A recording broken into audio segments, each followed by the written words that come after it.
Wednesday, my dudes. Good morning. I'm here. Wake up. Wake up. Wake up. Wake up! What is dark matter? Okay, we don't know. That's great. That's why it's called dark. It's exactly. Everyone knows all reputable information comes from random people on the internet. Tell me things, internet. The earth is flat. It's like school in your head.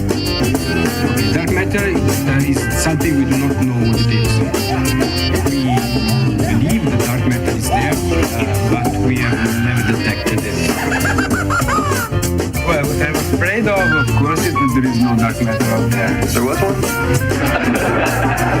There is no dark matter out there. We need to think really hard.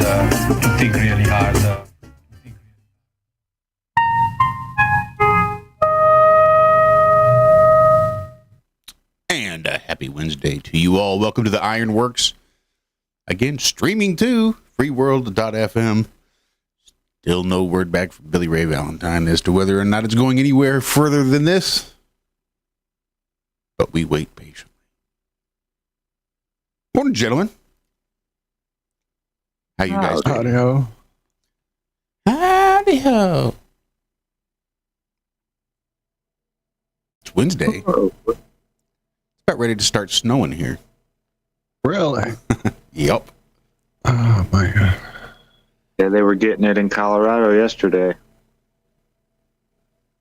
The big storm, supposedly tornadoes and stuff were possible.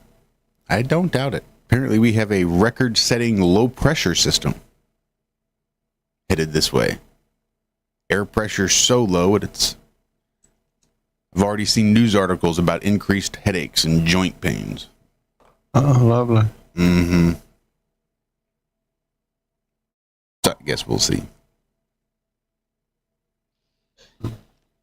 Man, I cannot find anything on this. I heard someone talking about it yesterday. Oh, I forget what country it was over there in Europe, but one of the prime ministers called out George Soros and said, we're not going to allow his propaganda machines in our country anymore. He's the one who owns like 200 news outlets here in the United States, 200 plus. But yeah, shocker. I can't even find like who said it or like nothing on it. Yeah, that sounds par for the course.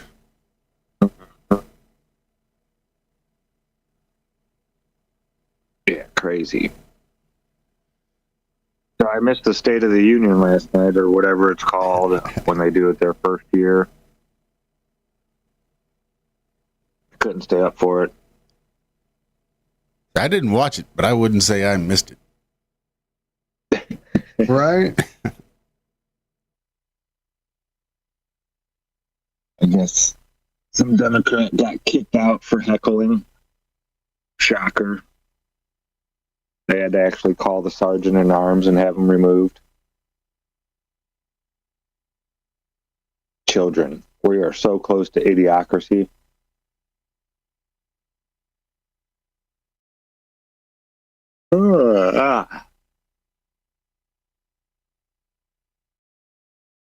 What? They're What? saying why a rare blood moon eclipse delays Easter? Okay. Sure. April 20th, making it one of the latest dates for the holiday in recent memory. So Easter's on 4/20. Is that what you're saying? Yep. I would have said that's awesome back when Cadbury eggs were still good, but now I don't know. They're saying the latest Easter Sunday can ever be is April 25th. So we're only 5 days off.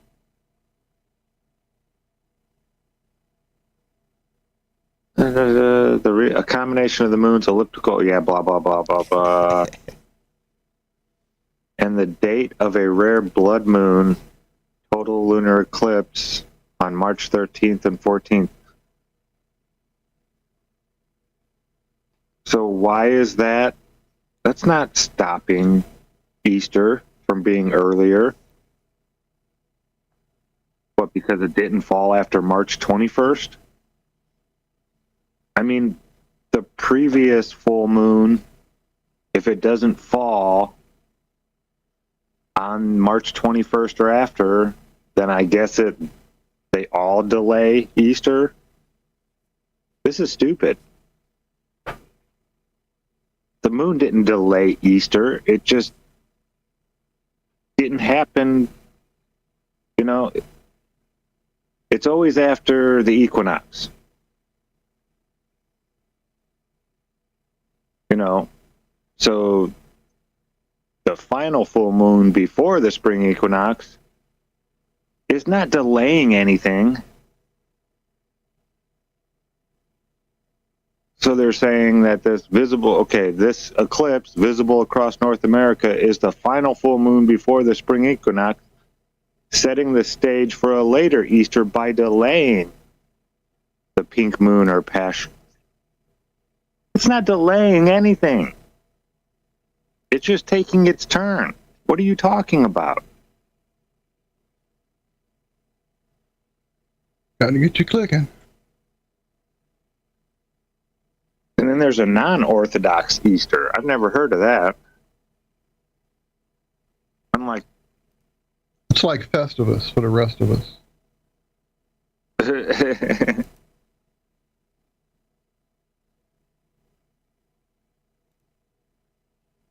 okay. That was just a stupid article. I don't know if AI is writing everything or people are just getting dumber. Hand in hand, Zach. Hand in hand. I was reading an article, New York Times, shocker. Where was it? I don't even know what it was about now.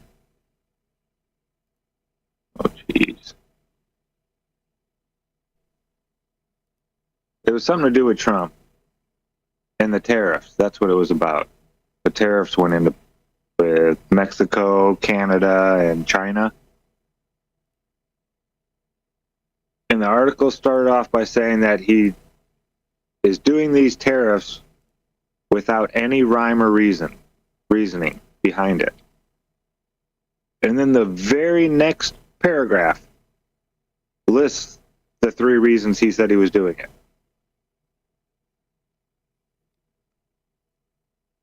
Like, how can you say he's doing it with no reasoning whatsoever, and then the very next paragraph say the reasons that he claims to do this are this, this, and this?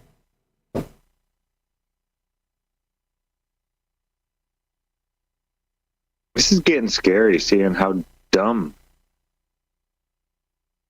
I mean, I know people have always been dumb, but we've been able to usually find, like, I mean, this is the New York Times. This isn't Joe's blog or something like that.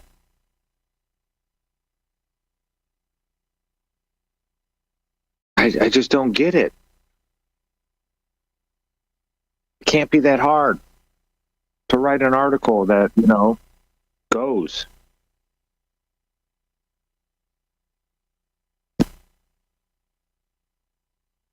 Oh, man. So what else has been going on, guys? Well, I was trying to wait for the chat to fill up just a bit more before I kind of made this announcement again, guys. I am not going to be here on Monday for sure going forward. I am going through a bit of issues here with my disease and my health, and it's been like just building up to the point where I'll be having to get off today and head to the doctor.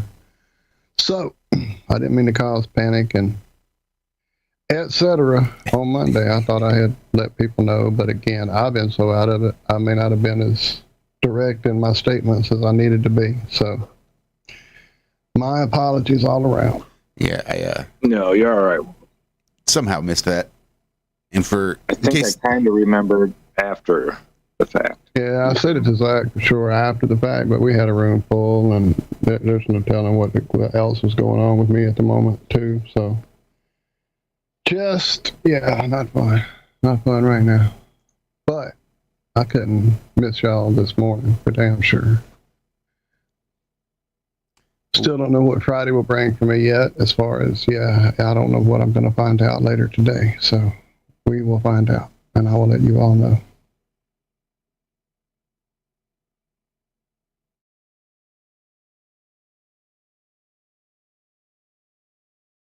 Yeah, my apologies. I missed it completely. I somehow we had that computer probably crash. me You said that going back and forth, and you were going with internet problems, right? Yeah.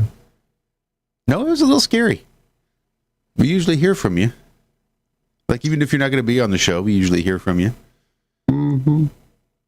And then, like, even if you oversleep, once you wake up, we usually hear from you. I know. I said I slept my ass off that day for sure, too. I slept in late. So I didn't even see any of y'all's seeking me out for wee hours afterward. So. Well, that's going to throw Mondays off.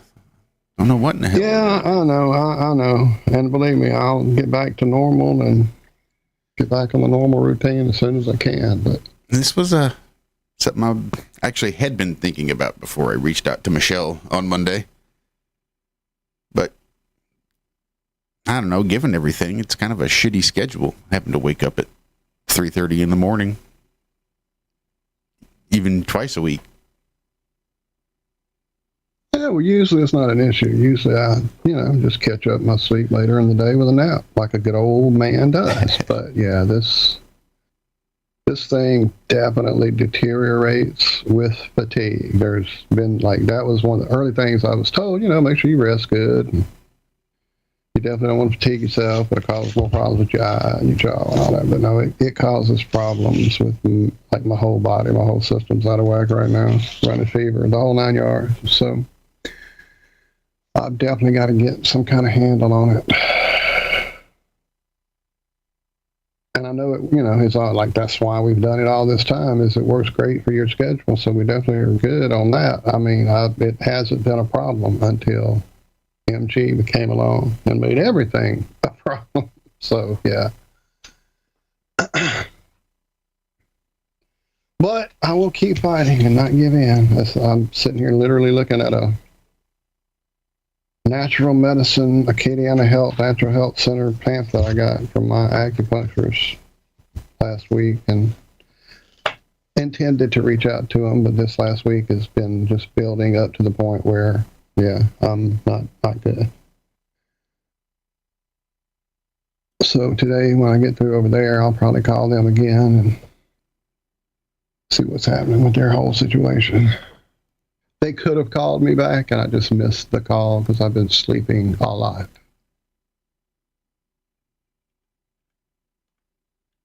And, and perfect timing, because AT&T has decided I need a new phone, apparently. So every other day I get an update. They are going to brick it, they said. You keep waiting. We're going to brick this bitch. So, yeah, it's gotten to where it's almost unusable. Like if I have a screen open here, like I've looked up something and I go to their website, and now I'm looking at whatever it is on their website. And I go, wait, let me go look this up, what they've said in this article, and open another incident of Google to look up that phrase or whatever. And when I go back to that, you have the pages that are open when you do your thing with your phone, so you can go back to it. And when I click it back, it's like it's starting over every time, having to reload. Hell, it does that with Pokemon, which I don't even play Pokemon hardly anymore, but yeah, it does that too with Pokemon. Like when I'll have the game open and then need to go look up whatever I'm looking up, when I go back to the page, which should still be a running game, it has to reopen and start over. So yeah, they're really fucking my phone up right now. So I started losing, not losing, but unless someone calls me and leaves a voicemail later, when my phone's out on airplane mode so I can rest, I never get the notification that someone called anymore. That has quit being a thing. They leave a message, I get the voicemail, but yeah, they don't tell me I've missed calls when I wake up anymore. How do I get that feature? Keep waiting. Keep waiting. Well, I don't know if you heard this on Monday, but did you see that Microsoft is getting rid of Skype? Yeah, I saw that. That boggles my mind. I may have even dropped the story in the mix at one point before the show Monday, but I don't know if I ever did. I just read it. And they're encouraging people to go to, what is it, Teams or some shit? Uh-huh. Yeah. So I did. I went to Teams. Big shout out to Justin and Liz, who also seems to have joined Teams and sent me a message over there. So we're going to have to figure out how to transfer all of our Skype stuff over to Teams. And I don't think I was just thinking about the 10 years of shit on Skype that I know I can just go find from an old call or an old conversation now that's, not going to be there. And I doubt I'll ever offload any of it, if not, all of it, if any of it. I mean, so. Uh-huh. But we'll see what happens. And maybe what I do today, work on getting what I need out. Thankfully, we had put a whole lot of shit on Telegram early on, too. So there are a lot of assets there as well. Really, the only thing I can think on Skype is the contact list. The list, well, there's, like I said, there's calls where people drop really good stuff for us to keep, and I'm testing those calls. Oh, man. Yeah, that's true. Hell, in this call, there's thousands of good things that I'll go back and try to check and see what I want to get out of here. So, Yeah, this is... Yeah. This is probably a pretty full one. We got 65 people in this call. And we've been using it since the first days of TFR. The TFR call-in line is still one of those 65. I saw Chris Gio post something on Facebook the other day. You know, I might have actually caught that or him on Facebook when I went to go talk to the cat lady about our new kitten friend that we've acquired. I think I could see he had put up something. And I saw Paul on the plane. Maybe Paul off the plane. Right. Think he's going back to the ball, interestingly. Paul has now decided it cannot be flat for whatever reason. Separating the wheat from the chaff. Well, you know, God, I don't even want to broach this,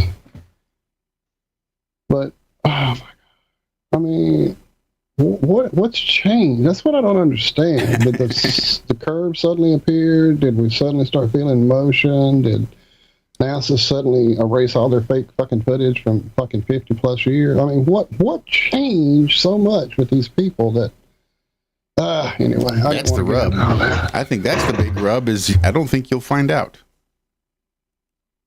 I've not heard anything. Like, I've not heard any new information other than I changed my mind. This is what I think now. Like, I've not heard any compelling evidence as to why a complete 180-degree reversal is needed.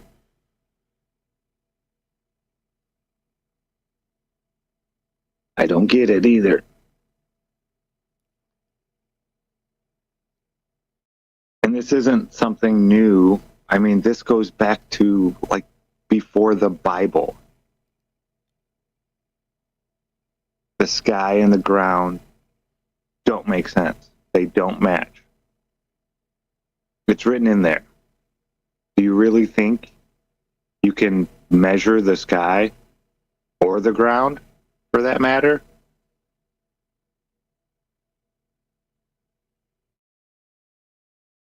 No.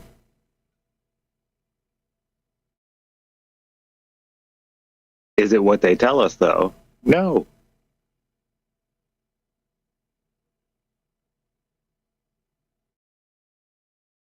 Yeah, what this place is, I mean, it'd be neat to know, but that's not why I started my channel. Right.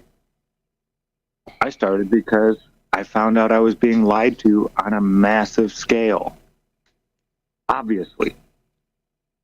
Like, this wasn't doing research and talking to other conspiracy theorists. This was actually going out and testing things myself.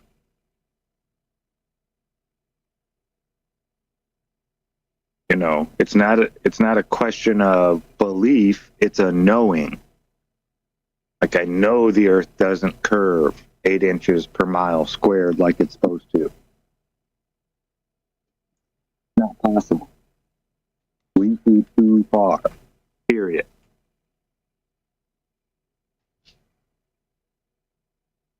Yeah, I don't get it either. It's weird.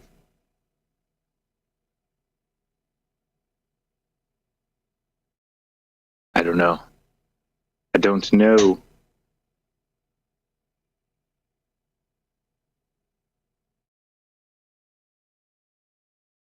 But it'll all play itself out. I mean, I could even understand maybe possibly if, you know, whatever went on in Antarctica with the fake pastor had some broad, like, reaching, like, it's being covered on every news fucking center. You know what I'm saying? Even that would maybe go like, oh, well, they're just, but to suddenly, even that don't make sense. Like, they're suddenly really ashamed to be. What the fuck have y'all been going through for 10 years? I know what I've been going through with it, you know, and what I've dealt with my family, with my friends, you know, and that still wasn't going to change what I saw with my fucking own eyes. Anyway. I sure ain't gonna let a bunch of dumbasses fucking. Anyway, I'll stop. Rant over.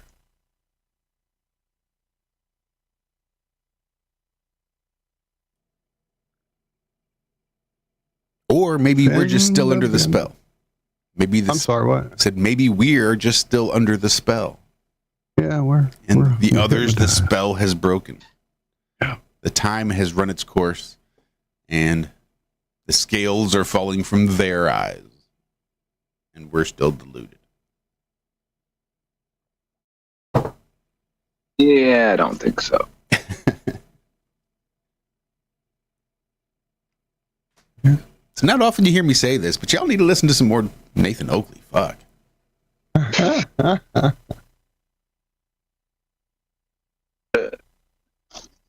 I'm good.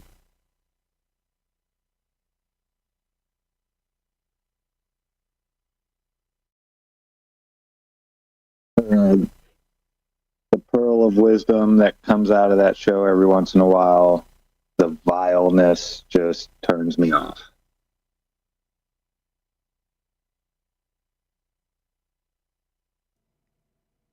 Yeah, Listen to the Globers make fun of flat earthers about the same thing.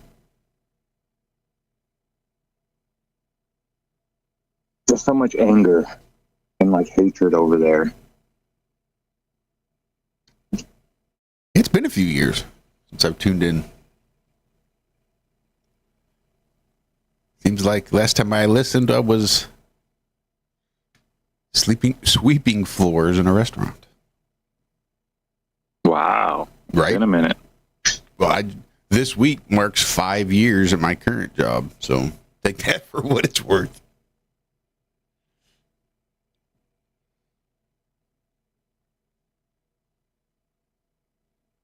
Which, by the way, is the longest I've stayed anywhere at any job ever in my entire life. Well, congratulations. Usually it's like 3.5 is my max. Then I'm just so fucking bored and pissed off that it's better for everybody if I just find something else.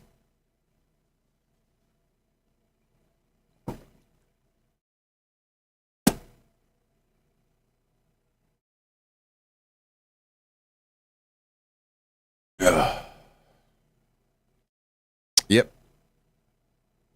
The barroom brawl, that's the one. 9 years of fight or flight. That's about right.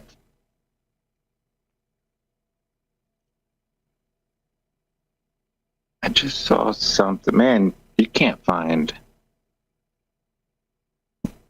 a whole lot of stuff they're not covering.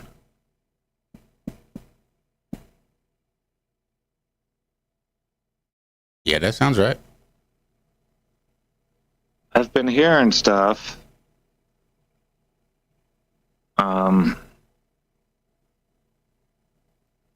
About the flashings. Mm.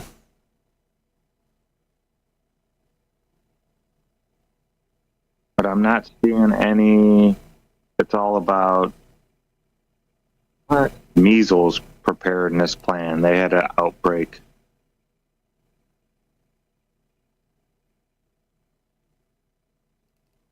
Never mind.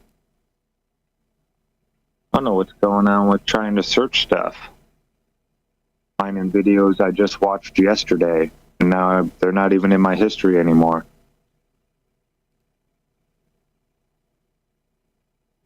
That's weird. California's. Yeah, that's another thing, Zach. I've been going through, like, I'll watch a handful of good things on my phone that'll come through with stories or whatever, as far as music, videos, whatever. And then when I go to my YouTube history where they should show that I've watched them, they're not there when I go to my, like, computer or my TV set up in there. Yep. I just attributed that to my phones being bricked constantly. Nope. That's not it. They are. Yeah, I don't know what's going on.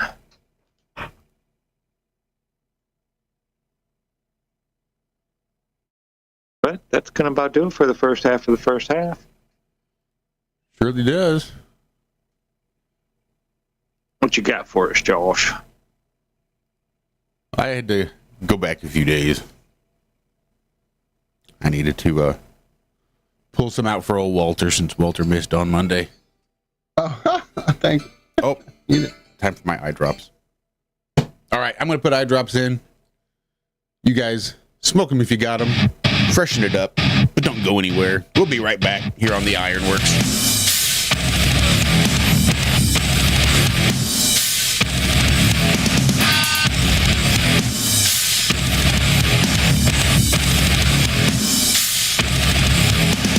Take away the reprisal, do away with loss.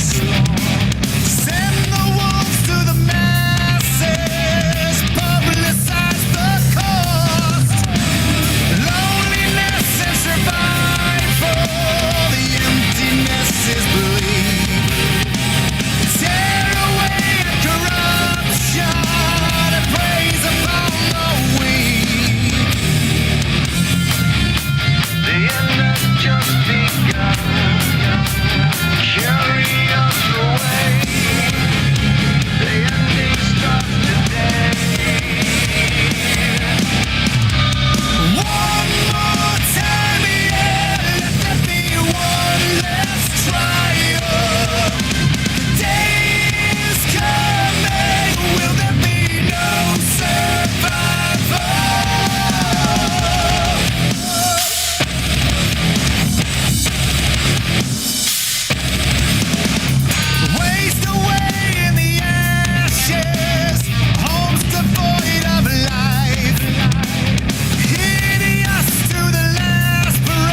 this is Alan. I like Ironworks because it's where everybody knows your name, and they're always glad you came. I love Ironworks with Josh, Walt, and Zack. It's like sitting in your front room having a cozy chat with your best friends. Hi, it's Diva here, and I just want you to know that Ironworks with Josh, Walt, and Zack, it's definitely my favourite dose of reality.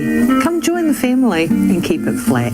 Why sleep in when you could get your dose of iron in the morning? Listen to the Ironworks. This is Enlightened Dawn. Roses are red, violets are blue. ironrealmmedia is the best on the plane. To this show, I will forever be true. You guys are truly the best, and I love you guys. I'm so thankful to have you in my life. Do you like listening to Space Lettuce from Never a Straight Answer? Then tune in to The Ironworks with Zack, Walter, and Josh. Break clear of the fear on The Ironworks and become an Iron Scout. And welcome back to the Ironworks.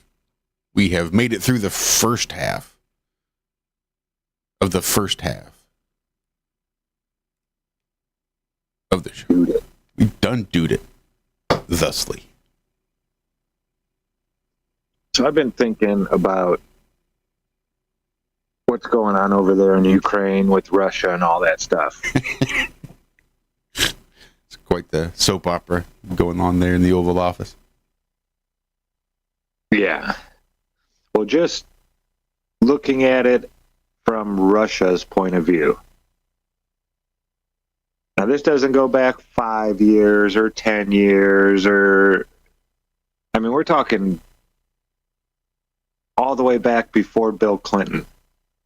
All right? Russia agreed to join NATO multiple times and become part of the world, join the world. And different countries stopped that from happening. Okay, Russia collapses, splits up. Think of your country here in the United States. We'll say Florida. The country breaks up. So all the states are their own country again now. And then, the country sort of starts coming back together slowly. Maybe Texas takes a little bit of time, maybe California, maybe Maine, stuff like that. But now they got everything except for Florida. And they want Florida back. We do. The U.S. wants Florida back. That was part of the United States at one time. We've got our shit together. We want to get it back part of the country.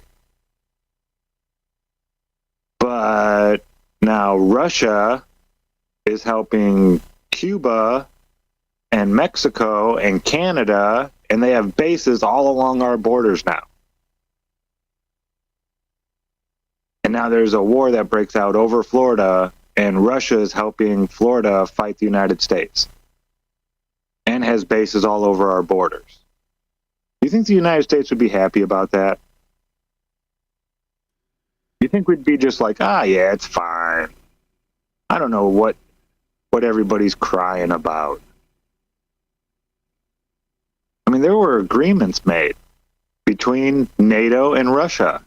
Okay, we won't become part of NATO, and you can't put NATO forces right up against our border. And that agreement was made, and as soon as it was made, they started putting NATO forces all along the Russian border. Now turn the tables. If you made an agreement with Russia that there's going to be no Russian bases in Mexico or Canada or anything like that, Cuba, and then you turn around and wake up and then there's bases all along the borders and now they're fighting to keep Florida free. I bet the Americans would be pissed and they would want Florida back. That's what's going on. And we'd be pissed at Russia for sticking their nose in our business.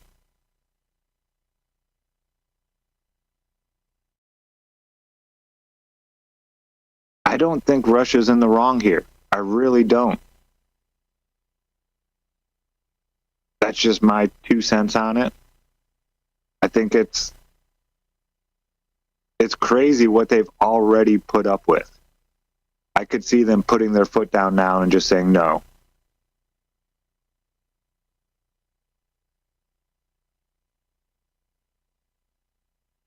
don't know. I mean, you guys got any thoughts on it? What would you do if you were, if we flipped the script? How would you feel?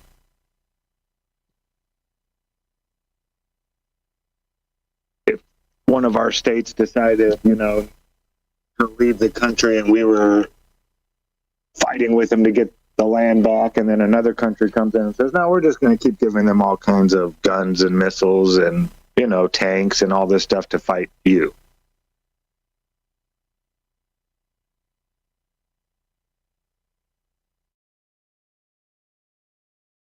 I mean, yeah. Yeah, you'd be pissed off, right? Like, what are you people doing? Stay out of our business. This doesn't concern you.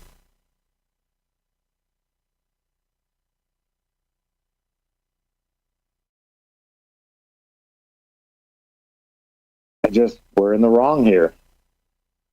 I don't think we should be meddling in their affairs.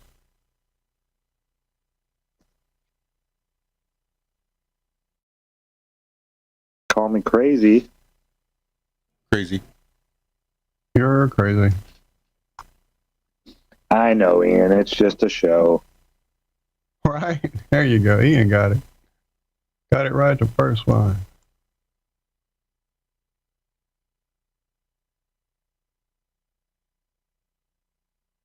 It's just stupid.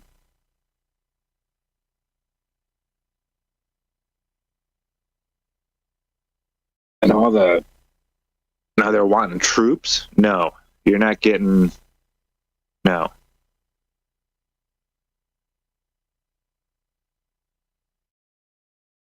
Not sending our young people over there to die.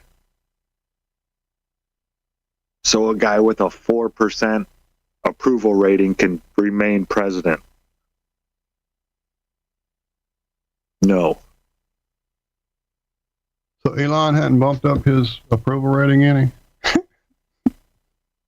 Hanging out with the cool Tony Stark dude. Speaking of you, boy, I just saw a story where he said it's going to take like 1,000 years. No, wait, what was it? Damn it. Hang on, I may have dropped it and it may have stuck. Let me go look. Let's see. Yeah, oh, yeah, right there. Straight up. Go ahead. Oh, no, go ahead. The whole what? I was just going to say, the whole thing with Elon just baffles my mind, how he was the left savior 6 months ago. Before he backed Trump, like he could do no wrong in so many people's eyes on the left. And now they hate him. Getting rid of their Teslas and stuff like that. It's like...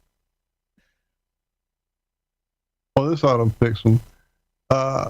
Elon estimates it would take 1,000 rockets and 20 years of launches to establish a city on Mars. That does sound vaguely familiar. I remember some guy, he may have had a German accent, talking about the impossibility of going to the moon with our current rocket technology. At the time, it's been a while. I could be remembering this all wrong. Could just be reading into it or something. So there you go. Oh my God. $100 million per mission of those launches.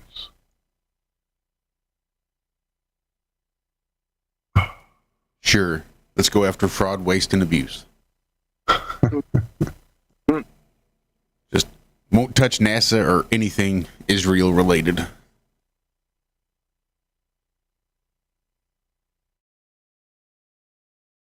Yeah, that's crazy.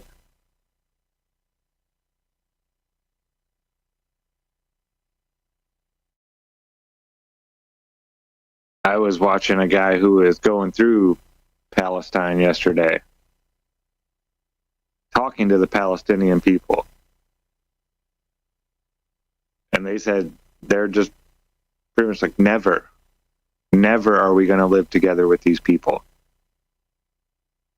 She's like, well, who's going to help you?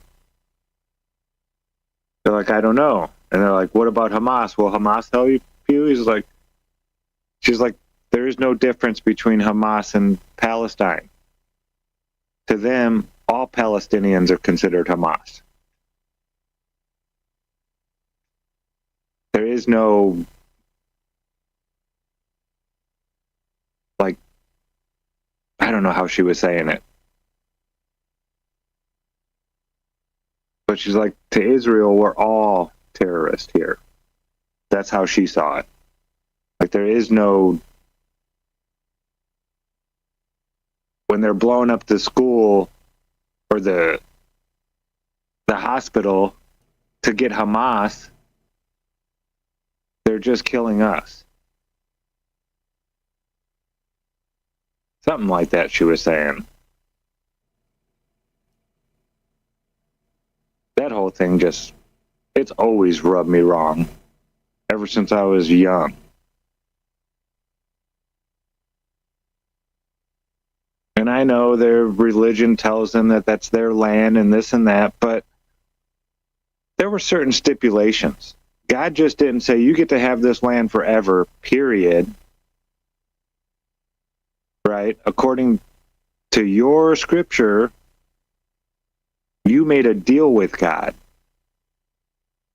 And as long as you followed Torah and lived like God taught you how to live, then that would be your land. But as soon as you turned away from God's word and that contract that you made with God, you broke the contract. You lost the land. That's not the people who live there now. That's not their fault.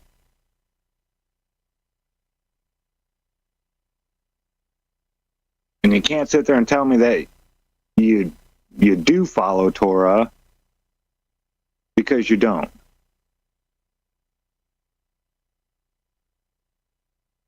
I mean, anybody can go read the Torah and learn what it says. There's like 213 or something like that different contracts in the Torah or whatever, or different commandments.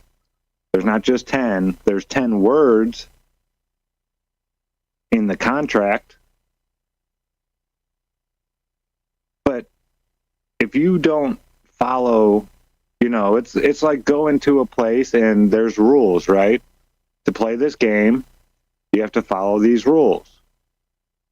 In basketball, you got to dribble the ball. You can't just run with it. Well, if you take off and start running with the basketball and keep doing it, they're just going to kick you out of the game. You don't get to play anymore. You're not following the rules set before you. It's the same thing here. However they got those rules from the Creator or from Jehovah, their God, they made a contract. And they were supposed to follow a certain set of rules and live a certain way. And as long as they did that, that land would be yours. And then they stopped. And they lost the land. And I'm not saying nobody follows Torah. I'm sure there are some people there that do. But definitely the ones in charge and, no, they don't. So that is not your land anymore. I'm sorry. At least according to that contract in that book.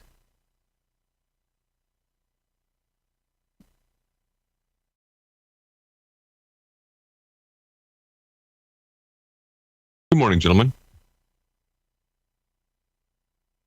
Good morning, Andrew. How you doing? What's up, Andrew? I joined in kind of late, but I'm joining it at a point where I think I have something to add into this in regards to World War III on Elon Musk. First of all, when it comes to the whole World War III thing, which I think is going to happen in this presidency, if not within the next couple of months. That's just my assumption. But a lot of people in the United States, military people, they're increasing military recruiting by quite a bit, as far as I know. So I got a buddy that's still active in the military. He's a lifer. He's been in for like 23 years or something. He's, oh yeah, they're starting to recruit a lot more. So, anyways. Well, real quick, Andrew, is that them going after people? Because they've been going after people hardcore for years, but numbers have just been dwindling. I think that the sudden resurgence with Trump and this idea of a renaissance, I think, has not that they are recruiting more people, rather more people are joining up. It's a sales tactic, and I think Trump is the sales tactic. But Josh, you know as well as I do that everyone that joins the military has to take their oath, what's called the oath of enlistment, I think is what it is. And I think, hold on, let me look it up. But it goes something along the line. Actually, here it is. Okay. I, Andrew Baker, do solemnly swear that I will support and defend the Constitution of the United States against all enemies, foreign and domestic, that I will bear true faith and allegiance to the same, and that I will obey the orders of the President of the United States and the orders of the officers appointed over me, according to the regulations of the Uniform Code of Military Justice. So help me God. And you have to put your right hand up as you do that. And that's when you get sworn in. That's when once you do that, you get to go to boot camp.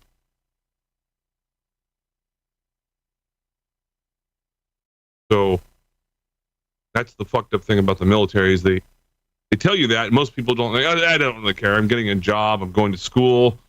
I'm gonna shoot and kill some people. But most of that entire thing, people don't even think about it. It's just one sentence with a couple of semicolons.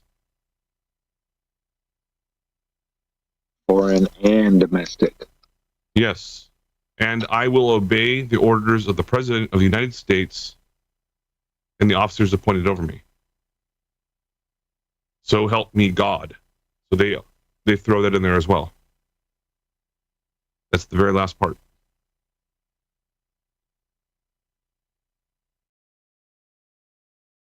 So, anyways, when it comes to people that don't know these things, Andrew. You know, people don't know the president is the head of the military. Yeah, he's the commander in chief. Yeah. There's a lot of people that aren't aware of that. Adults. Well, who's he going to put in charge of the military? What are you talking about? He's in charge of the military. Well, he can't just go and fire generals. Well, yeah, he can. He's the head of the military. Yeah, there's a lot of stuff about adults that is very surprising to me, including the fact that, yeah, people don't know that. Some people can't even tell us what number of presidents we have right now. Like, what number of presidency is Trump on? He's on his second. Well, he's the 47th. He was the 45th and 45th and 47th president. Yep. But then again, there's a lot of stuff about politics and history and government that a lot of people don't really know about, and it's really sad, especially when you see a lot of these man on the street interviews where these people are going around asking college graduates or people that are in college at the time, asking them, can you name 3 countries other than the United States? And they're like, Brazil? Europe? Oh, yeah, Europe? Asia? Like, no, countries. And they can't even fucking do it. North America? Yeah, it's just... that's the detrimental part of society and what's happening. And I contribute that a lot to my understanding of what I've experienced in the last 9 years I've been teaching. I cannot walk through the hallways of the school without students almost bumping into me because they are staring at their phone. Shouldn't have phones in school. You can keep it in your locker till the end of the day in case you might need it to call your parents or something stupid like that, but no phones in school, period. Well, I do. I'm taking it. I am allowed to do that, but I do actually encourage them to use certain types of engineering and electrical apps, as well as their scientific calculator, because most people aren't going to be carrying around a T95 calculator anymore. One of those graphic. Go get the fucking T95, right? They got to be cheap as shit now. Everybody's got a goddamn phone. T95s can't be that fucking expensive. You could probably buy it for like $5 as an app or something. But either way, I say, all right, go ahead and take a 10-minute break as I go through and just check the attendance and blah, blah, blah. Half the students, they walk out, get some water, use the restroom. The other half, they just go straight to their phones. And then I will go use the restroom. I come on back real quick, and everyone's just doing nonsense. They're playing Pokemon Go or some nonsense. Society, idiocracy, I am not kidding, is coming true. And I'm trying to do my best to make society better. But I only think about 25% are actually going to succeed. And I'm not kidding when I say that.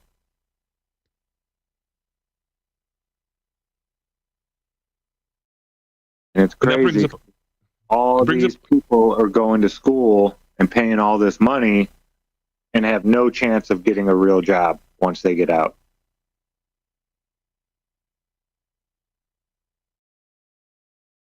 But how many do you think get jobs after they graduate where you teach, Andrew? Right now, it's around 57%. So that's within 1 year of graduation. But that's pretty normal for a lot of universities and stuff like that as well. I know. Well, that's the problem. That shouldn't be a normal. To 50%, right around there.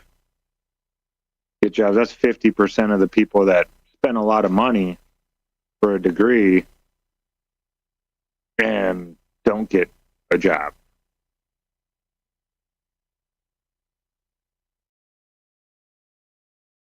Yeah, I don't know how to fix that. I mean, how do you tell people, not to go into this study because there's too many people in it already, and you're probably not going to get a job coming out of it? Or offering students to major in gender studies or in diversity, equity, and inclusion, blah, blah, blah bullshit. Because they're going to be homeless pretty soon. Whoa, my God, can you spare some change? I have a master's degree. In what? Yeah, exactly. Sociology. Fuck off. McDonald's is hiring.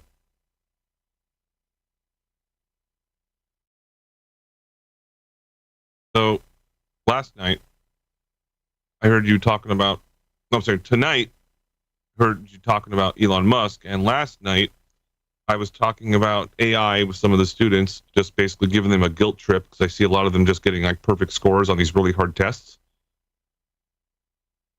And I just checked in on it, just using ChatGPT. Oh my goodness, the answers match ChatGPT. And I told them if they keep doing that, I'm just going to fail them, or just at least fail that test, and then potentially report them for cheating. Which You're going to cheat. Put in a little bit of effort at least. Come on. Yeah, it's plagiarism. It's illegal. So when it came into that conversation, very quickly, Elon Musk got brought up with the Neuralink, and I was like, you really want a USB chip put in the back of your head just so you can know more?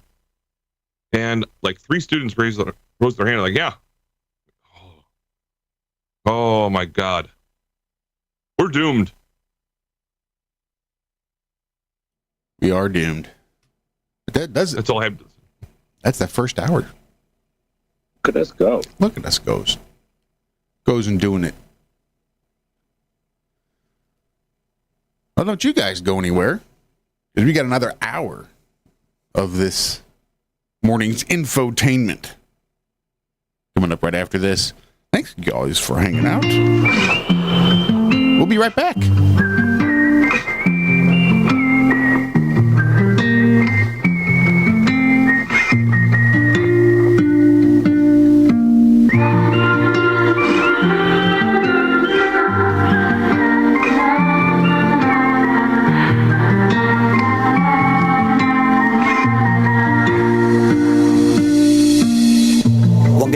music. When it hits you, feel no pain. See them thunderclouds when they come around, but don't feel no rain.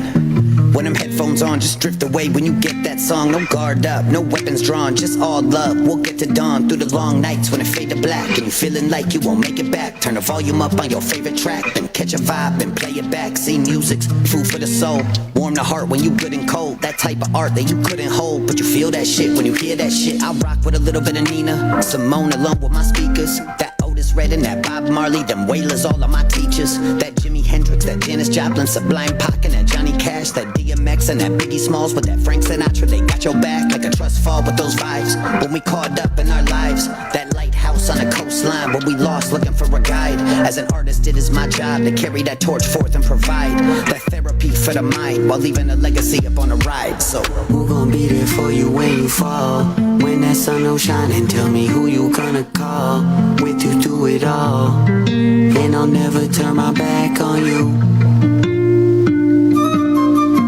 Who gon' be there for you when you fall? When that sun don't shine, and tell me who you gonna call with you through it all. And I'll never turn my back on you.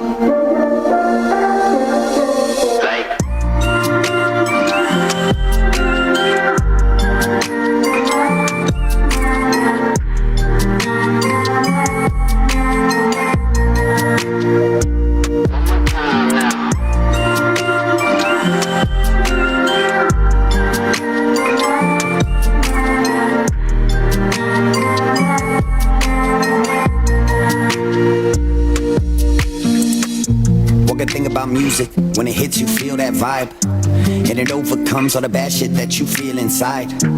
That negative that's been bottled up's a hill to climb, but that right song gives a sense of calm as it heals the mind, changing brain chemistry through the rhythm and melodies. Lyrics that infectiously lift your spirits collectively, cause life been weighing heavily. Everybody felt it, these times have been extra tough, have been getting rough on us mentally. So whether aux cord, a Bluetooth, or a USB, just turn it loud and watch the crowd as it takes over translucently. Cause music be that one language we all understand fluently, but the only damn thing that can supersede division and bring unity so beautifully. How it works from the first off to the final. When the soul needs a revival, just press play and check the vitals. Through all the human trials on this journey of survival, we tap into our primal when that needle touch the vinyl. So who gon' be there for you when you fall? When that sun don't shine, and tell me who you gonna call with you through it all. Then I'll never turn my back on you. Who gon' be there for you when you fall? When that sun don't shine, and tell me who you gonna call with you through it all. Then I'll never turn my back on you.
That's why it's called dark. It's exactly. Where everyone knows all reputable information comes from random people on the internet. Tell me things, internet. The earth is flat. It's like school in your hand. Dark matter is something we do not know what it is. We believe the dark matter is there, but we have never detected it. Well, what I'm afraid of course, is that there is no dark matter out there. There was one? There is no dark matter out there. We need to think really hard.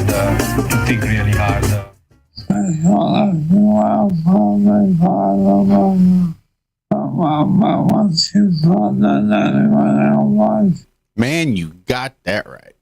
Welcome back to the Ironworks here on freeworld.fm. We are also streaming live over on Rumble and live on the Iron Realm Media YouTube channel.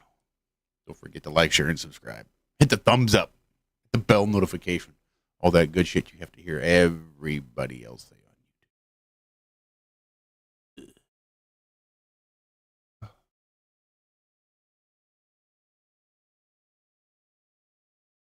on YouTube. Hear ya. So I'm sure you guys have heard in the past that the police officers, they have a maximum IQ they have to have according to whatever IQ test they take. There's been lawsuits. Anyways, did you know there's actually no IQ requirement at all to be in Congress? None. I'm looking this up right now on the government websites. Constitution.unnoted.gov. Congress.gov.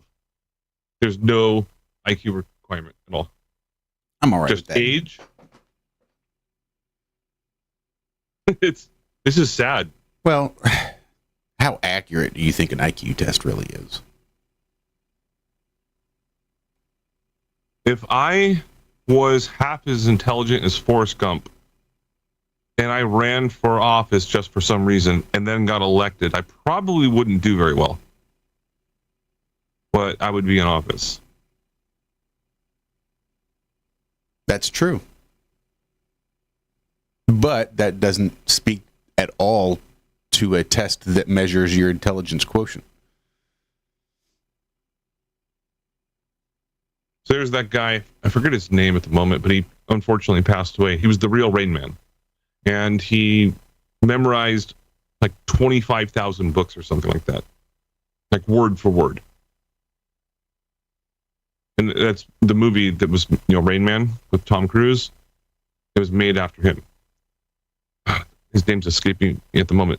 But his IQ might be really high in certain areas, but when you actually do other types of tests, like reading comprehension, general mathematics, and problem-solving skills, things like that, then he probably wouldn't do very well. I think last time I took one was about 136, I think. Righto. And when you give a fish a tree climbing test, they probably don't do too fucking good either. That's true. Right? You can't judge an elephant based on its ability to fly. What if I've seen a flying elephant? Then I wouldn't go around judging other elements based on their ability to fly. Maybe I was just eating too many chocolates.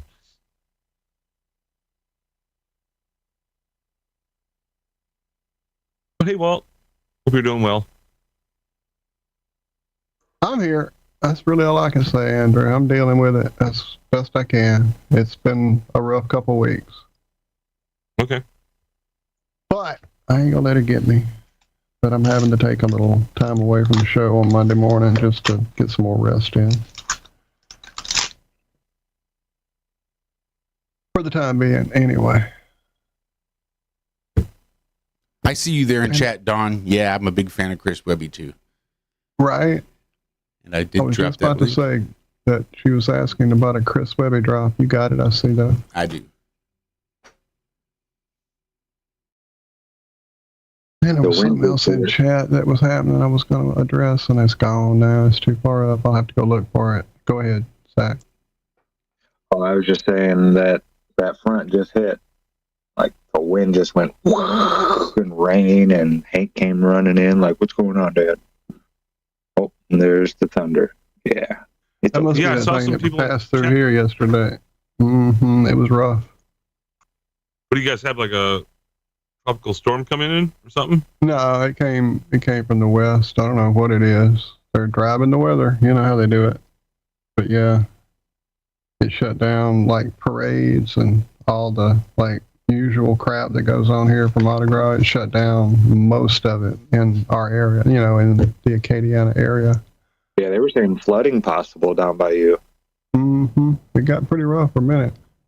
Cats were kind of freaking. My cats never get upset with bad weather. I mean, maybe a thunder strike or something will make them look around, what's going on, but they don't jump and run or any of that. But once the rain started just pounding sideways against the glass on the window next to them, they were freaking out. They'd never seen that one before. They all, like, Bender was in my lap, and it started happening, and he looked over my shoulder to the window he could get to with the perch in front of it. And a couple seconds later, he hopped up and went over there to see what the hell was going on. So pretty soon, two of them were over there, and then after he got his fill and hopped down, there went Cleo to go look, and yeah, everybody was trying to figure out what was all that noise. Yeah, it's actually a very good thing, Walter, that you have cats or dogs. Anybody that has animals, they sense things differently than humans do.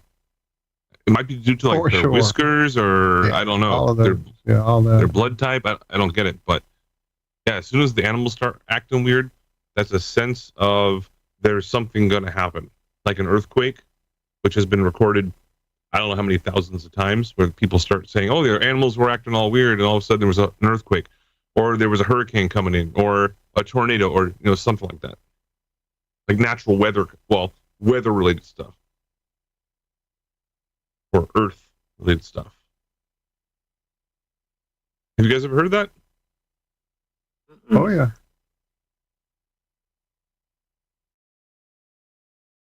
It looks like BlackRock is going to be taking control of the Panama Canal ports.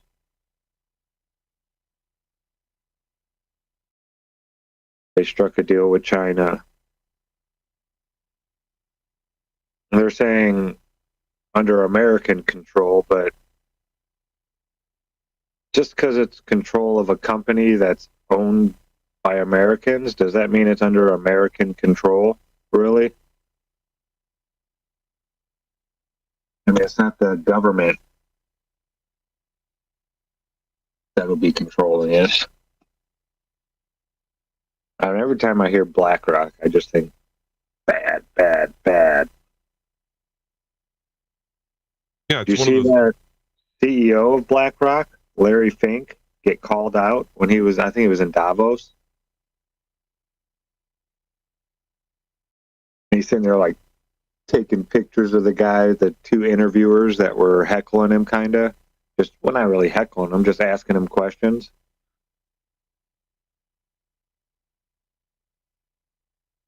I've not seen that, no. Yeah, he loves that most people have no clue who he is. His name's Larry Fink. I couldn't even pick him out of a lineup. That was probably the first time I ever saw a picture of him. He probably has more money than Elon Musk. You said sure. The CEO of BlackRock, which is like one of the three most powerful companies in the entire Earth. Vanguard, BlackRock, and is it Meta something? I forget. Metacore, or it's a weird. I know the three you're talking about: BlackRock, Vanguard, and there's one more that's like not one of those names. It's like something Corp or something like that, and it's more of like a namby-pamby type name. Oh, I can't remember it. So the thing that's really weird to me that I've had so many thoughts about, it's just a huge mind fuck, is how did these companies start? Let's like go back like 500 years if you want. Started off real small and primitive type of technology, allegedly, and all of a sudden they evolved into these corporations, and these corporations sort of molded into like these three or allegedly three different like umbrella corporations. Just I don't understand how that can work. But then again, kind of a weird thing to even bring up. Well, they bought like everything, every company. You know, they sell out to them, and then they keep the name, so it's still, you know, Canon or this or that or Mobile Gas or whatever. But it's owned by this company. You know, which is owned by this company, which is owned by that company, and that company, and that company, until you get all the way up to the top. Yeah, that makes sense to a certain Monopoly. point. It's a Monopoly game. They're playing Monopoly. But instead of, buying up real estate, they're buying up corporations. Corporate monopoly. Yeah, there's which a is company supposed to be illegal, right? Yeah. Well, yeah, unless you're completely dominating the entire thing. Like if you look up the history of Henry Ford, that's like one of the greatest examples, and Microsoft. But when they it comes just buy out their competition and then keep their name. See, that's the thing. Shouldn't it change to Microsoft after that? Once they buy out a company, how is it still called whatever it was called? It should now be Microsoft. Otherwise, that was back in the early 2000s, I think, right? Yeah. But people see it and they're like, wait a minute. I can buy from this company or this company or this company. Maybe I'll get them competing for prices, but you're not really. They're all owned by the same people. So there is no, pricing anymore that's for the American people. It's all for, they set the prices at whatever they want because they don't have any competition anymore. Well, I think you have to have some competition. So if you can just keep your competition within that big three, you're like, well, my buddy, he's got a computer company too. So if they don't like mine, they could just go buy his. And that's basically all antitrust law is. You can buy up as many other companies like yours as you want, as long as you're not buying up all of them. Go figure, that kind of logic. I know, but I would think you would have to, you shouldn't be able to keep that name. Why not? It's yours. You bought it. Maybe you paid for the name. But it should be like Ford, like they had Mercury and all of them had to do. When Ford bought them, yeah, you could still get a Mercury, but it was Ford Lincoln Mercury. The company was, it was known that Ford owns these now. It wasn't like, I don't like Ford, so I'm going to go buy a Mercury. They knew that if I buy a Mercury, I'm still buying a Ford. Well, I'm sharing my screen right now. You want to show it to everyone or just check it out? This company, Atcore International, to be more specific, they started off as a smaller company, and yes, they were just buying up companies. Oh, your company's worth a few $1 million? Cool, we'll buy it. It's worth buying. And then they just basically slaved them out. And then they just bought up. This is all for electrical products, by the way. Okay, this is all electrical. And I had one of their sales representatives come by our school one day for a huge presentation, bought us a whole bunch of food. It was our choice. We just bought a bunch of chicken and chicken wings and pizza. It's like $4,000. They're like, yeah, that's okay, no problem. And they were just describing all this stuff and like, oh yeah, we bought up all the companies. They own like 25 companies right now. They bought them out. And they were actually just, so if you go to like About Us, it's somewhere in here. But yeah, there's all these different companies that they've actually purchased. See, yeah, all this stuff, all these different companies. Yeah, they bought them out. And there's more than that.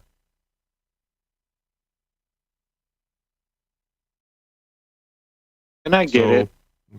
It's a good way to retire. You build up a company, this and that, and then you sell it once it becomes profitable. I suppose. But sell, like Ian in chat put, it's still Skype, not Microsoft Skype. Exactly. There should be some sort of Microsoft logo or something along with the Skype, so you know that this company is the one that owns it. So pretty much there should be a V or a B on everything. BlackRock or Vanguard or, we should know who's actually earning money. Who's going to profit from this in the end? Oh, like a .us or .gov or .mil.com?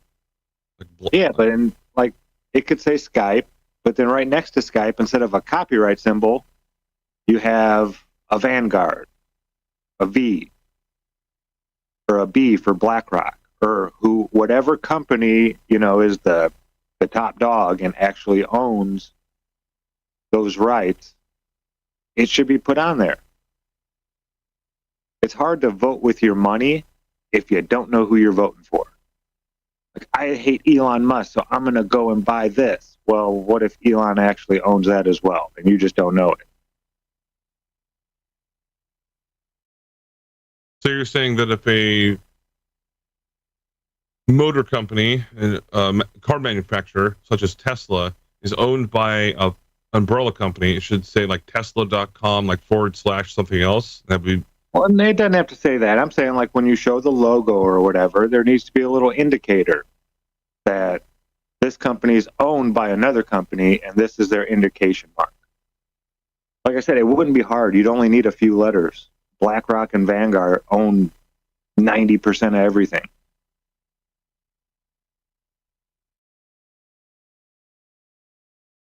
But yeah, it's just like there's monopolies.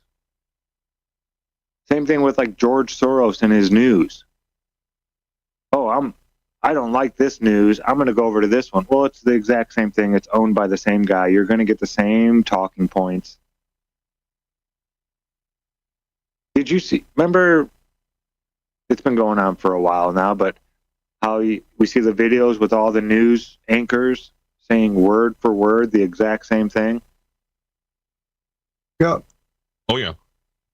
Well, now a bunch of Democratic senators just did that over the weekend. Word for word, the exact same thing, like 22 of them sat down, all holding the microphone in front of their mouth, the same type of microphone, and sat down and read the exact same thing. Did they not get it yet? Are they really that retarded to not know what happens on the internet? Like, people aren't going to figure out that you're all reading from a script. This isn't heartfelt at all. This isn't, your words. You're just reading a piece of paper that was given to you. I mean, word for word. No. A couple of them might have added a couple extras in there, I can't believe it, or this or that, or, just their own little tiny twist. But when they were going through certain parts, it was word for word the exact same thing. 22 of them all sat down and said the exact same thing. Yeah, ODD TV did a very good video on that. And what I found out, not from him, but from someone else, that was actually a trivia question that I had for Jaron versus Dave, the trivia for charity. So what is the name of the largest broadcasting company in the United States?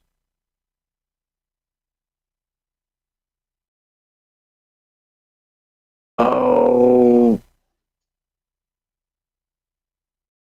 David, I'm not sure about. Dave and Jaron both thought it was Clear Channel. It's Viacom. Nope. I'll just tell you the answer, not to get dead air. WGN?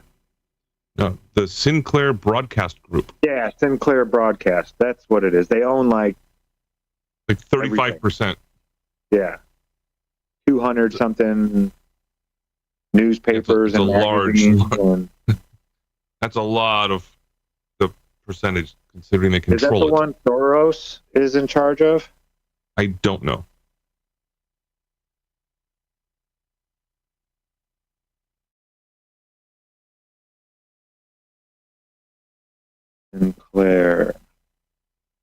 Sinclair Group. Broadcast Group.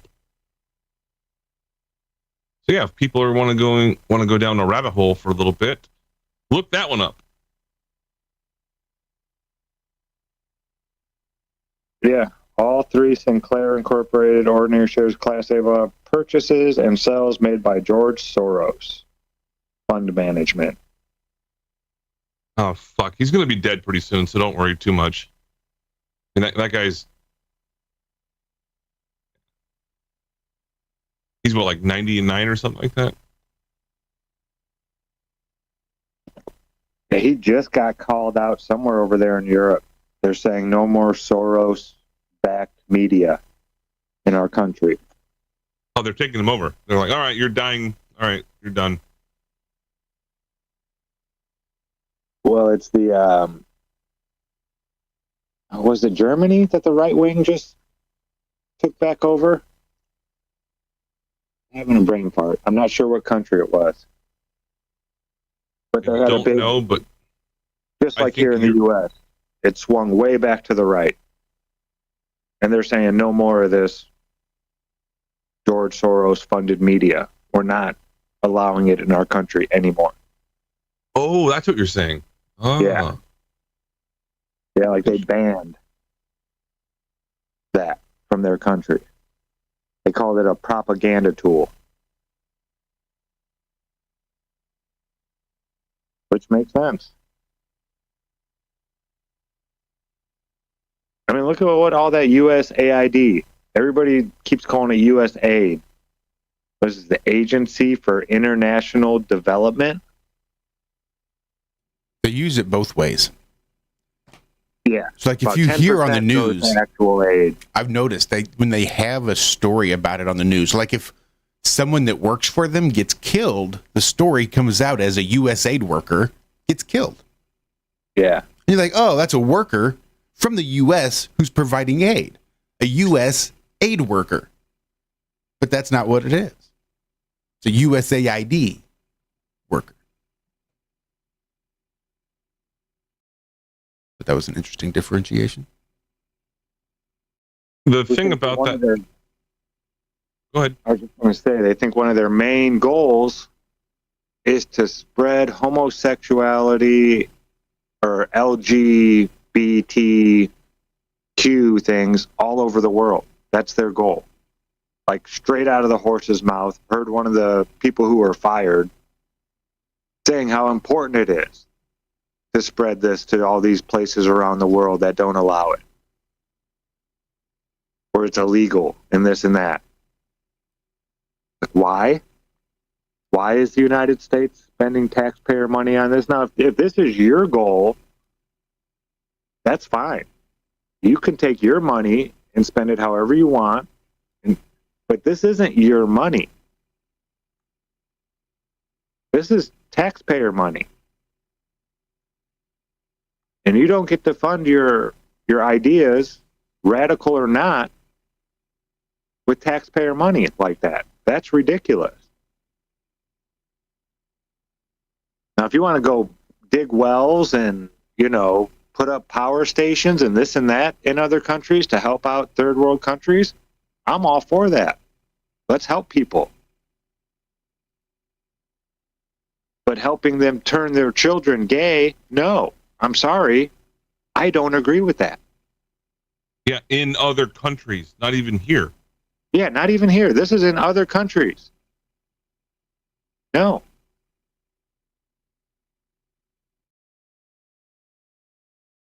If I was Trump, important to you I all, would start actually a GoFundMe. Do something like that. No, you're not taking taxpayer money when there's people here or I don't want to say starving. We have an obesity problem, but there's people here, kids go hungry. There are people starving. There are kids that go hungry. We have both an obesity problem and a problem of hunger. Yeah. It's sick.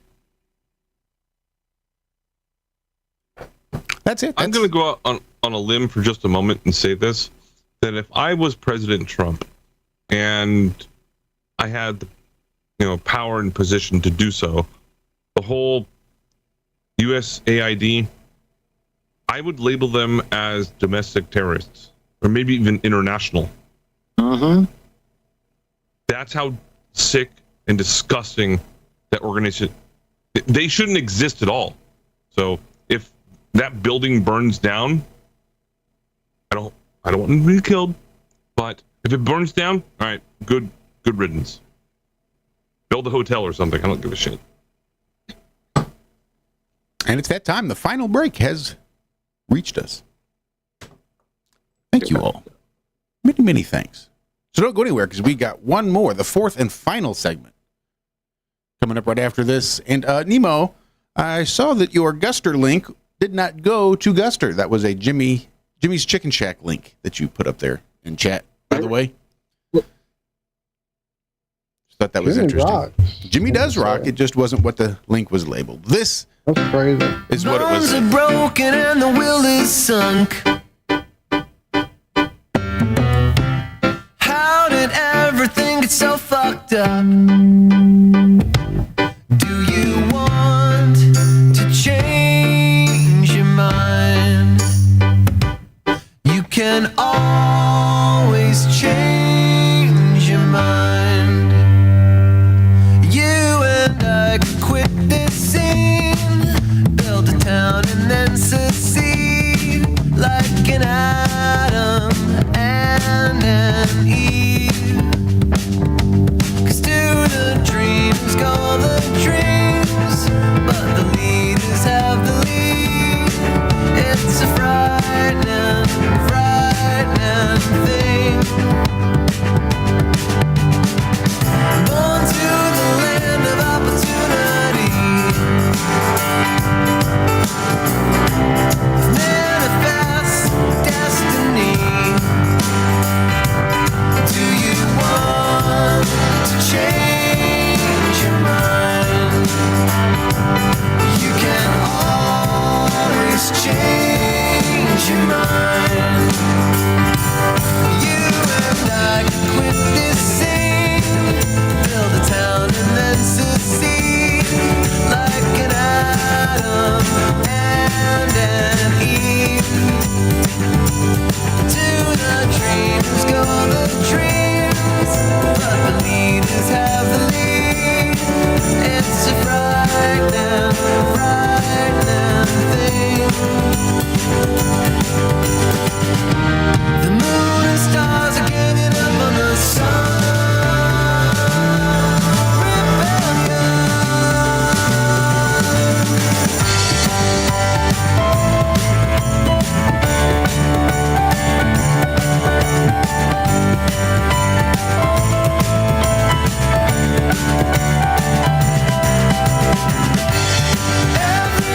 Everybody's stars falling down.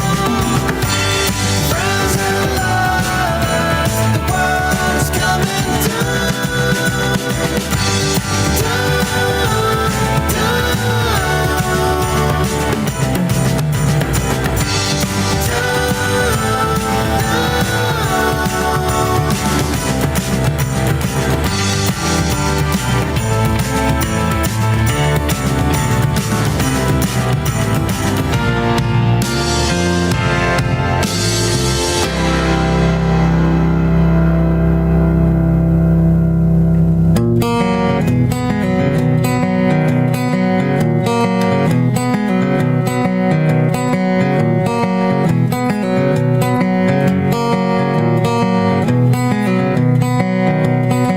Some of my friends got sober, some died premature. Some wake up every afternoon still drunk from the night before. Some of my friends found faith, some lost the one they had. Some of my friends became fathers, a few became dads. We're all fishing for purpose, but it's catch and release. Beast caged at the circus, thinking we found peace.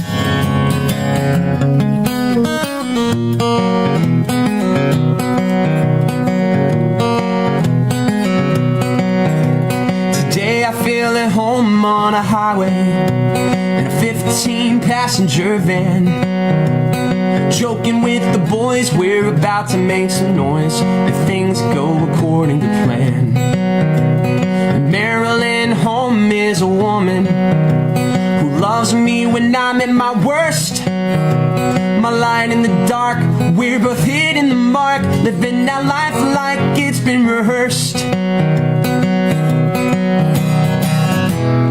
We're all fishing for purpose, but it's catch and release. Beast caged at the circus, thinking we found peace. If you're waiting for a sign, you at best pull up a chair. You're wasting time to find what makes you right. You will never be prepared. We're all fishing for purpose, but it's catch and release. Beast caged at the circus, thinking we found peace.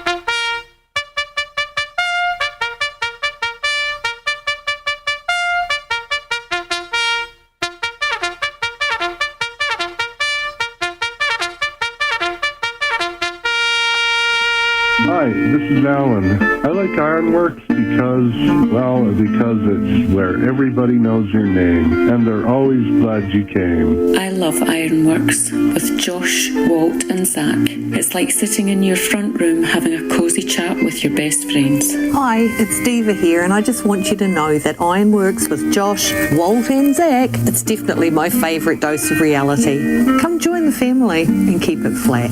Why sleep in when you could get your dose of iron in the morning? Listen to the IRONWORX. This is Enlightened On. Roses are red, violets are blue. Ironrealmmedia is the best on the plane. To the show, I will forever be true. You guys are truly the best, and I love you guys. I'm so thankful to have you in my life. Do you like listening to space letters from Never a Straight Answer? Then tune in to the IRONWORX with Zack, Walter, and Josh. Break clear of the fear on the IRONWORX and become an Iron Scout. And welcome back. Fourth and final segment of the IRONWORX kicking off right now. Streaming live both on Rumble and on YouTube. Just give Iron Realm Media a search. Oh, here's something you don't hear very often. My name is Josh. That's Walt. That's Zack.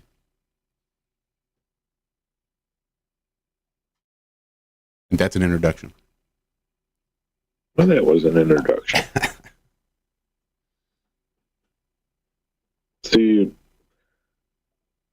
Epic Games has had a zero tolerance policy with cheaters. And they're changing that a little bit. Oh, good. Nothing like having strong morals. Well, they're still not allowed to play the game. They're given a year's ban for any type of cheating. And you can come in and chat on the voice or the text thing, but you can't play the game for a year. So you're like put into a timeout. Wait, for doing what? For cheating. If you get caught by their anti-cheat, playing Fortnite any game? or Rocket, Fortnite, Rocket League, yeah, any game that's pretty much owned and run by Epic. So you get a year timeout, and you can still chat and stuff like that. But then if you come back and cheat again, then you're gone for good. Who owns Epic Games? Is it Epic? Or are they just by themselves? I don't, probably BlackRock or Vanguard.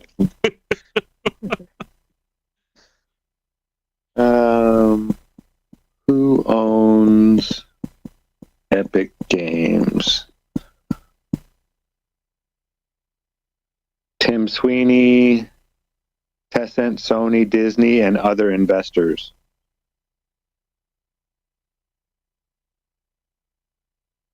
He's the primary owner, one guy, allegedly. Have you guys ever seen that TV show called Silicon Valley? Yes. Oh, you've never seen Okay. I don't want to spoil anything for you, but it's about a bunch of Silicon Valley nerds and programmers and whatnot, and they're trying to make their way through the technocracy that is here in Silicon Valley. It's a very common thing for people to do, but it's very comedy based and a little bit of drama here and there, but it's mostly comedy. But it's also technology at the same time. Yeah, you got to check out. It's just called Silicon Valley. That's it. I'll give it a try. It's got very high ratings on IMDb, which is really rare for certain Seems like TV shows. I watched the first season, perhaps. I know I watched quite a bit of it, but then maybe the streamer we had, I don't know, where I was watching it, they didn't have it after a while or something happened.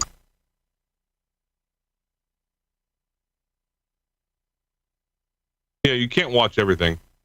And I will flat out admit this to everyone here online. I, Andrew Baker, have never seen Game of Thrones. Neither have I. Not one scene of it.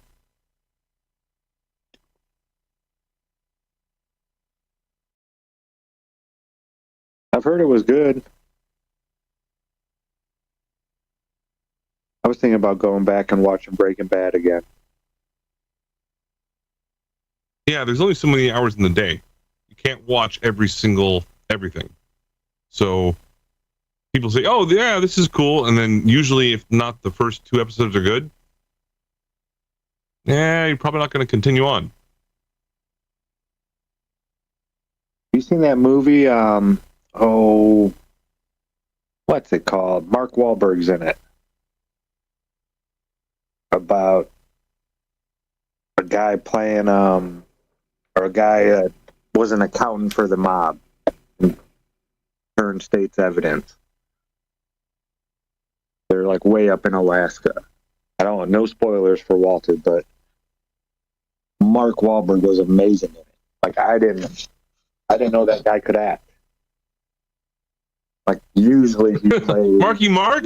Come on. Yeah, I mean usually he plays the same type. I consider him and Tom Cruise like the same type of actors. You know, they're usually playing a certain type of character. They're not usually the bad guy. Like when Tom Cruise played the bad guy in that movie Collateral with Jamie Foxx, I thought it was amazing. I was like, wow, Tom Cruise can act. Oh, yeah, I forgot. Crush? It's a great fucking movie. Mark Wahlberg was in a movie with Alicia Silverstone where he was like some stalker guy, where he was like the bad guy. Like a long time ago. Like, that's when I knew Mark Wahlberg was a decent actor, because he pulled that off. Forgot about that pounding on his chest. Uh-huh. Fear. Cape Fear? No. Fear? I think just Fear, maybe. Wasn't Cape Fear. Cape Fear was remade with Bobby De Niro? Yeah. De Niro, yeah. But Mark Wahlberg can act. I was like, wow. Like, I don't even want to tell you what he does in the movie either. I don't want to ruin it. But, like, playing this type of person, which isn't easy. You see a lot of actors fail at it. But I thought he did an amazing job in that movie. I got to find the name of it, because I just keep talking about a movie I've never seen. Never seen it. So, one of the movies he's in that I think is phenomenal, it's a kind of a gangster movie. Actually, it pretty much is. Like a mafia movie, is The Departed. It was in 2006. Mm-hmm. And that's a very different form of Mark Wahlberg. Then, if you fast forward 6 years to another movie of him, is Ted. The Seth MacFarlane part. It's like yeah. That was a pretty funny movie, too. It's also a pretty funny TV show. Yeah, they did a 6-part series on it, yeah. Yeah, it's pretty good. This new one just came out. It's called Flight Risk. And I thought he did a phenomenal job in it. It's got the guy from That 70s Show. The only one allowed to work anymore. Topher Grace? His name. Yeah. Yeah. Definitely not Danny Masterson. Yeah, he was in it. In regards to Mark Wahlberg conversation, I have no idea how it went sideways so quickly, but him and his brother, like his brothers, anyways, they have these restaurants they have all around the United States, I guess, and they're called the Wahlburgers. And it's like a high-end like burger place. Yeah, So I've heard of it. Yeah, you're going to spend about $30 on a hamburger. And then you have to pay extra for fries and all that kind of stuff. But when you get that burger, it's pretty fucking good, I'll say that. Well, and Donnie Wahlberg was really good in Dreamcatcher 100 years ago. Anybody? No? I think Donnie is the older brother that runs the restaurants. Well, yeah, he should have got an Oscar for that part. His Duddits. Yep. That was good. Were his brothers part of the Funky Bunch? Nope. I don't think so. Donnie was the new kid on the block. Oh, that's right. He was in The Sixth Sense, too. Donnie Wahlberg.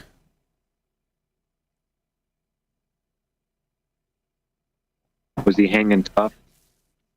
No, just the opposite. He was getting picked on. He was being called a freak. So I think he ended up offing himself right there in the Bruce Willis's office or something. Oh. He was the guy standing there in his underwear, freaking out. Because they're calling him a freak. Before the little kid did.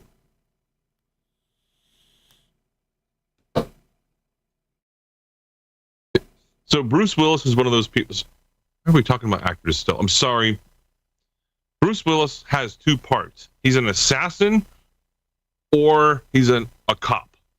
That's one of the pretty best much it ever in The Jackal, I thought. Say what? In the movie The Jackal, I thought he was one of the best assassins, like, played in a movie. Oh, yeah. Him and Jack Black and I forget who else was it. Richard Gere? Richard... Yeah. Something like that. Yeah, that's a great movie. He makes a good cat burglar. Yeah, it's just sort of like being a one-trick pony, but you actually have two tricks. You can prance and you can run.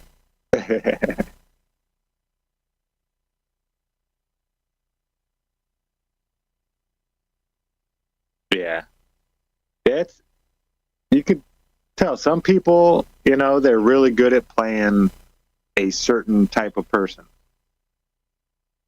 But then you throw them into another role and no, they can't act. I'll give it to them. I mean, I think they're way overpaid and full of themselves, but acting's not easy. It's like there's stunts you have to do. You have scripts to memorize. You have to have certain body movement and language. You have to have facial expressions. Yeah, it's not easy. But Bruce Willis, I'm not sure if you guys know about this, but Bruce Willis retired from acting. Yeah. He went and made a bunch of Netflix movies, and then he's like, I'm done. No, I think he has cancer.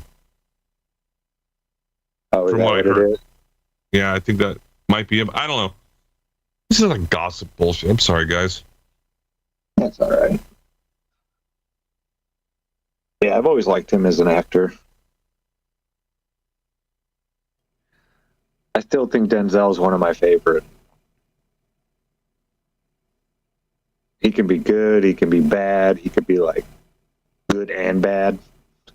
To where he was like really bad at one time and now he's trying to be good, but not a to fan be of good, he's got to be real bad sometimes, Those Equalizer movies, I thought he did great in them. Never saw him. Oh, Josh. Not a fan of Denzel. No? Mm-mm. All right, here's a question then. What determines what a good actor is? Is it believability? Believability. But that comes with knowing your script and learning your blocking and all the shit that comes along with having to be an actor and all the difficulties therein that you were referring to. But I mean, it's not believable, then what's the point? Like on television, and I guess even some movies, being not believable is what they're going for. Mm-hmm. Whereas usually in movies, your goal is to get the audience to suspend their disbelief and just immerse themselves in your story. And in order to do that, you have to be believable into the character you're playing in regards to that story. And if you're not believable, then the audience can't suspend that disbelief, and they're just kind of left there bored and laughing at you. The reason I'm asking that is because the whole movie Hollywood situation is happening and whatever else. But then there's also the news. And then you have people in politics, which is the news. So I think a lot of them are also actors at the same time. Yeah, for sure. Good politicians are really good actors. Some of them are just fucking stupid, too. But it's just... What's his name? Fetterman or Letterman or something? The guy that shows up to shorts and a sweatshirt. Yeah, to a congressional hearing, and the guy has brain damage. Yeah, he voted for the let's keep transgenders in women's sports. Yeah, that tracks. That just went. That sounds like brain damage. Mm-hmm. There's a whole big list of Democrats. Now, in all the polls, and I don't trust any of them, but these are polls coming from them, from their sources, say that 80% of Americans agree with Trump on this. According to the laws, there are two genders. If you're born a male, you have to play with other males in sports, period. 80% of Americans agree with that. And yet, there was probably 40 to 50. It was a big, long list of Democrats that voted against it. Democrats, you need to vote these people out. If they're not going to listen to you, like the people that voted for them, on what you want, then stop voting for them.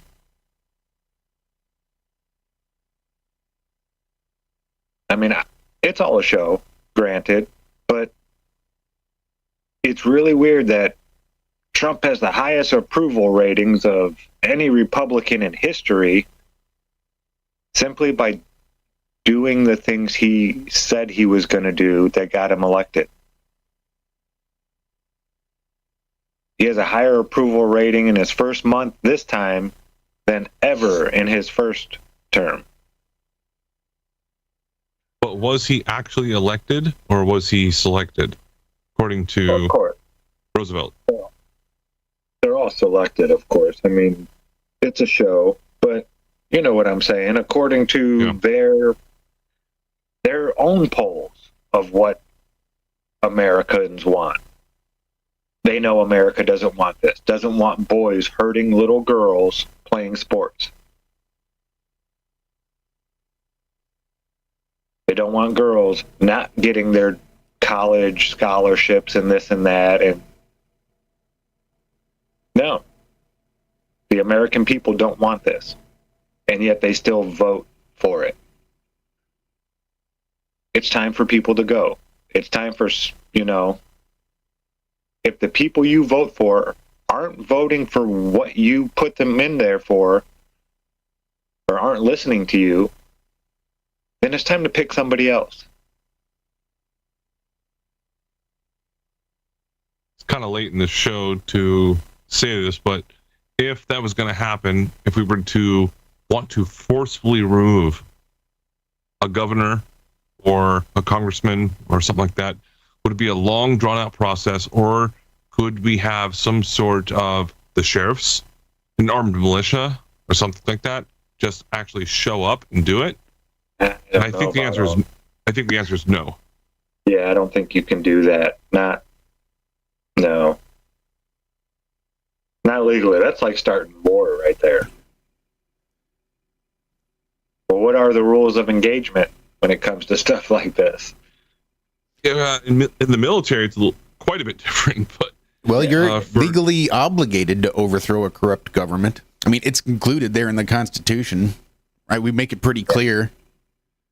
We have things like our right only; it's our duty. Mm-hmm. Not just your right to do this; it's your duty. If you want to live in a free society, sometimes you might have to fight for that. Sometimes that tree of liberty needs to be fertilized. With the blood of tyrants, I put. That was Thomas Jefferson. Yeah. But that being said, if I don't see sometimes it needs to be pruned with the shears of dumbasses. But I don't see any issue with violently overthrowing your government if your government has become corrupt. I think I'm all for it's that. happened a lot, but right now in modern technology, they have more guns than us. Maybe not necessarily ARs and M16s and other assault rifles, but they have drones. So I don't know. Did they win? I don't know. Russia's got drones. I'm stoned. Sorry. I'm going to go on mute. I mean, that's the warfare of today. I forget what I was watching. Hell, it might have been old. What's his name? They're on YouTube with the big old podcast of. I don't want to say his name because it seems like I say it every friggin' show. But like today, because I work in the military industrial complex, if you were to try to introduce new military technology, I think it's like about a 5-year turnaround from here. I've got this idea to a prototype to getting it to the military, to getting it approved, to getting it mass produced until it finally gets into soldiers' hands. You're talking, I think he said, about a 5-year turnaround. And in like the war in Ukraine, that technological turnaround is about 30 days. Every 30 days, they come up with a new technology that combats Russia. And then Russia, 30 days later, comes out with a new technology to combat that defensive technology. And then 30 days later, Ukraine comes up with a new technology to counter the Russians' new offensive technology. And it's that 30-day turnaround where the U.S. is still stuck in that 5-year style long-term turnaround. So I think, the warfare of today is not the warfare that we are used to seeing. Was not the warfare you and I are used to, Andrew, that we were quote-unquote trained in. Brave new world. Brave new world. We're about 90 seconds out. That's good stuff. I'm not going to talk shit about the military. I'm going to say that be cautious if you are a parent and your young one is considering going into it. Make sure they're going into a position that is going to be pretty much neutral. If they're going to go into a combat position or just being a regular pilot or something like that, cool. Aside from that, I'm not going to give you any more advice. Yeah, my brother told me he'd kick my ass if I joined the military.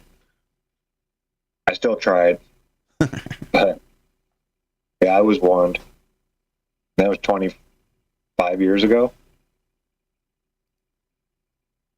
If you become a hard, tough, muscle-bound killing machine by joining the military, I'm going to kick your ass. Well, no, he was already in for 15 years maybe at that time, something like that. He had been in since I was 5. He stayed in for 28 years, but he just said, when he joined, it was a lot different after, it had changed so much.